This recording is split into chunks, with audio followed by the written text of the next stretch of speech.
I found a hidden website, and I regret everything. It started with a hum, not the building's usual, almost imperceptible thrum of HVAC and fluorescent lights. This was different, a low, insistent drone that seemed to vibrate in my teeth.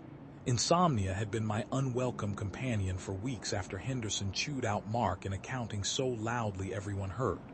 Mark's face crumpled, his shoulders slumped. It wasn't just the yelling, it was the resignation. I kept replaying it, wondering what I'd do in Mark's place. Sleep became a luxury I couldn't afford. I work as an IT security analyst. Glamorous, right? Mostly it's patching vulnerabilities and chasing down phishing attempts. Mind-numbing stuff. But that night, wired on caffeine and the residue of leftover pizza, something pinged on the network monitor. A blip. An anomaly.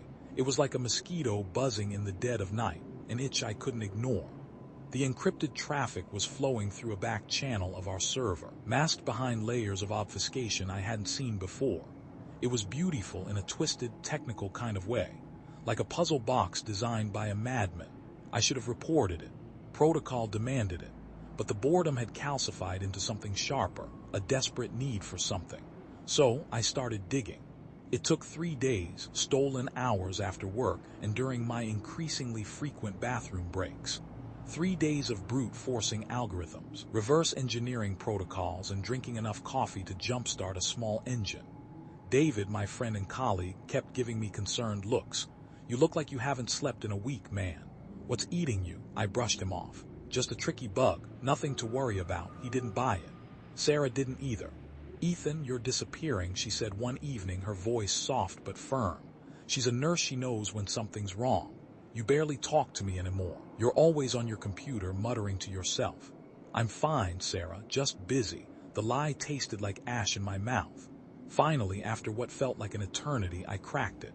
The encryption crumbled, revealing a URL. A string of seemingly random characters and numbers that resolved to a blank page. But the page wasn't empty. Hidden within the source code was a single word solve. Clicking it took me to a forum. A minimalist design, stark white background, black text, users with bizarre, anonymous handles discussing puzzles. But these weren't your typical crosswords or Sudoku. These were intricate, multi-layered challenges that required a disturbing amount of research, lateral thinking, and manipulation. The first puzzle involved identifying a specific individual based on a series of seemingly unrelated public records. Birth certificates, property deeds, social media profiles. Harmless enough, I told myself. Just a game. I found the answer within a few hours.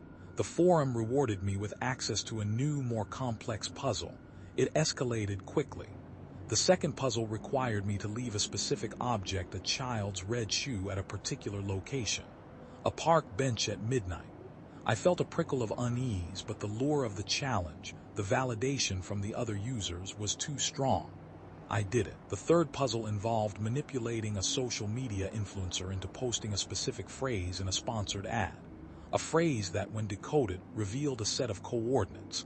I created a fake email address, impersonated a marketing executive, and sent the influencer a revised script. She posted it.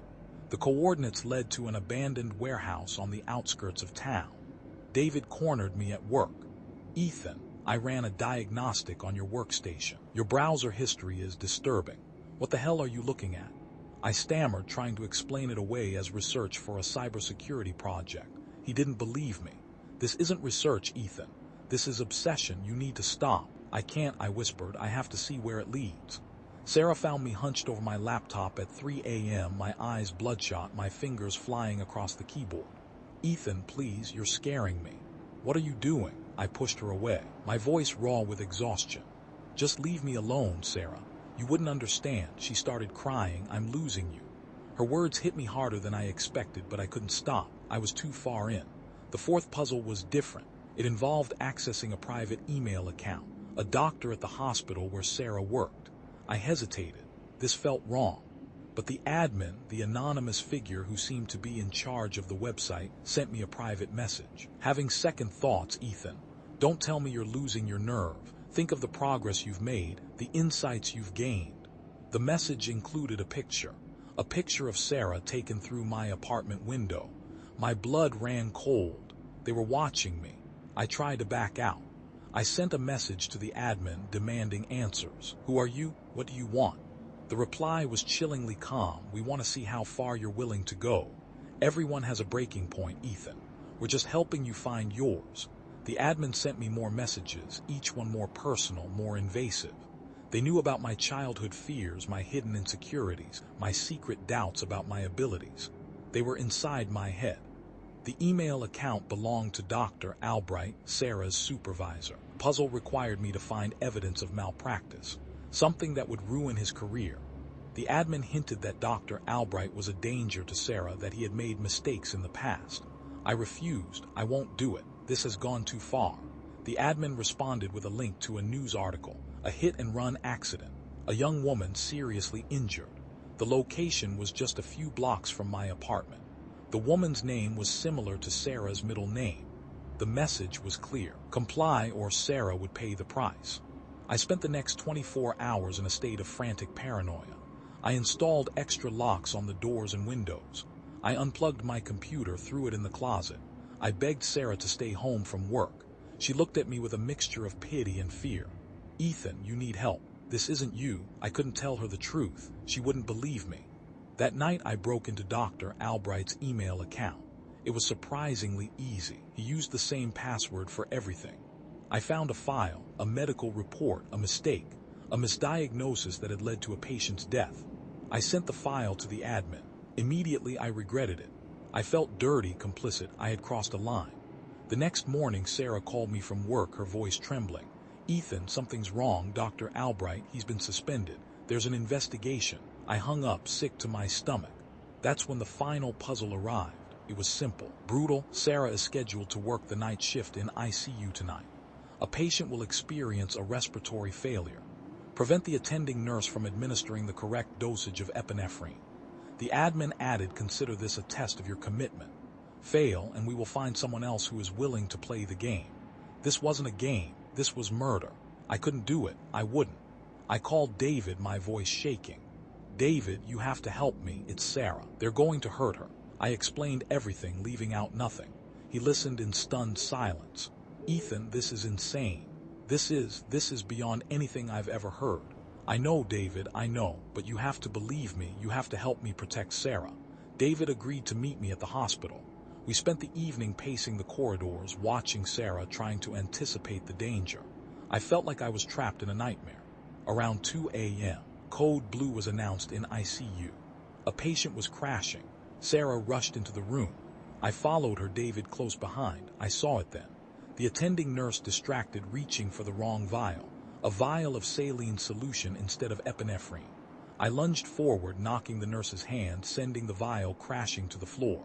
Chaos erupted. Doctors and nurses swarmed the room. The patient was stabilized, but the situation was tense, chaotic. Security arrived, questioning everyone. I was a mess, sweating, stammering, unable to explain what I had done without revealing the truth.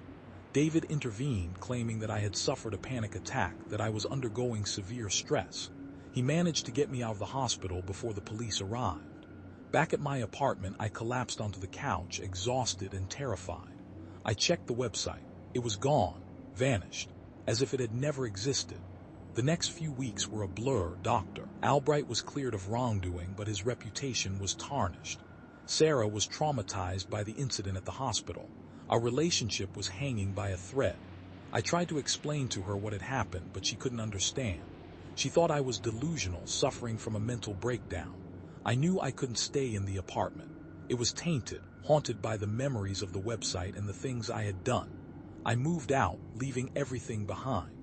One evening, I was sitting alone in a coffee shop, trying to piece my life back together when I saw a familiar face. A user from the website. I recognized the username. He was sitting at a table across the room, staring at me. I froze, my heart pounding in my chest. He smiled, a knowing, chilling smile. Then he stood up and walked away, leaving a small piece of paper on the table. I picked it up. It was a URL. Another string of seemingly random characters and numbers. My blood ran cold. Sarah found me a week later, catatonic in our apartment, muttering about puzzles and websites. I'm in a facility now. They say I'm paranoid, delusional. They say it's all in my head. But I know the truth. I see it on the screen now, it's back. The screen in my room. They're still watching me. And the latest puzzle, it's a picture of Sarah.